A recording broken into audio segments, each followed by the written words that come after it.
consider, you humans, what it means when your God and Creator draws close to you in order to speak to you himself, for thereby he must be pursuing a goal which you are unable to grasp in its full depth.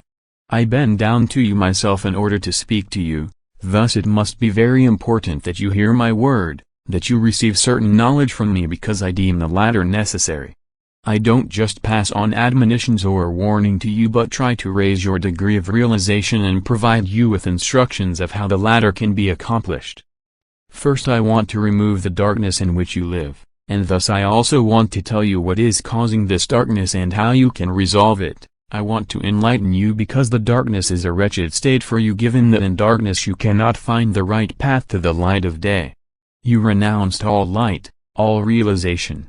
You don't know anything about me anymore, your God and Creator who wants to be your Father. You don't know anything about yourselves, what you were in the beginning, why you changed and for what purpose you live on earth. And this is an ignorant state which cannot be called divine. You, however, are of divine origin, you once were perfect and thus you also were illuminated, you knew of everything, of my overwhelming love which constantly permeated you and prevented the said darkness, so that you brightly and clearly understood all correlations and possessed the knowledge which only a divine being was able to possess. You voluntarily relinquished this knowledge, the light, the realization, and fell into the dark state. Your concepts became confused, and you were no longer able to understand anything, neither yourselves and the purpose of your existence nor the relationship with me, with the one from whose strength of love you emerged. You plunged into darkness, and the darkness will keep you imprisoned until you voluntarily desire my illumination of love again, which will also grant you a light of realization once more. And into this darkness my word rings out from above. Can you comprehend the depth of my love which wants to grant everything to you again which you once renounced of your own free will? Can you therefore recognize the tremendous value of my word as the greatest gift of grace on my part which I impart to people in order to make their retransformation into love easy and possible?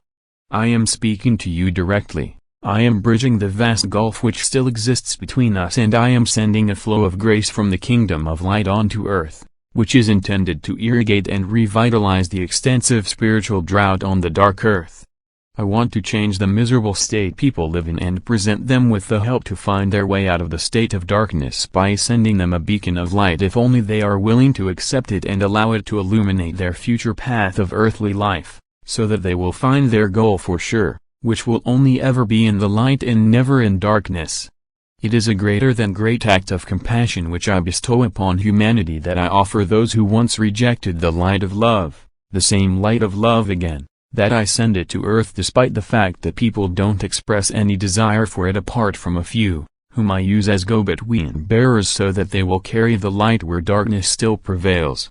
Yet all people may partake in it. I don't want to withhold my gift of grace from any human being. I want to guide every single person into my sphere of light and try to illuminate him, so that he will begin to sense the correlations, think about them and then be able to be guided by the world of light, which only ever waits for a person to become accessible to their loving care.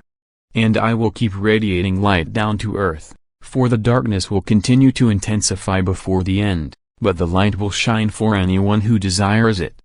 He will enter the state of realization again because I myself will initiate him into profound knowledge, which cannot be given to him from external sources unless he accepts it from one of my messengers whom I have guided into this knowledge myself. I will still offer my gifts of grace to many people, and even if someone just asks for a small light, it will shine for him and guide him into truthful knowledge which will also make him happy. For I will still pour out an abundance of my gifts of love before the end, and anyone of goodwill can still change his unsatisfactory state until the end. He can accept light and increase it himself through a life of love, and he will not have to fear the end once he knows the purpose and goal of his earthly life and then also consciously strives towards this goal. For then his will shall have made the right decision. He will want to return to me and thus will also safely reach his goal. Amen.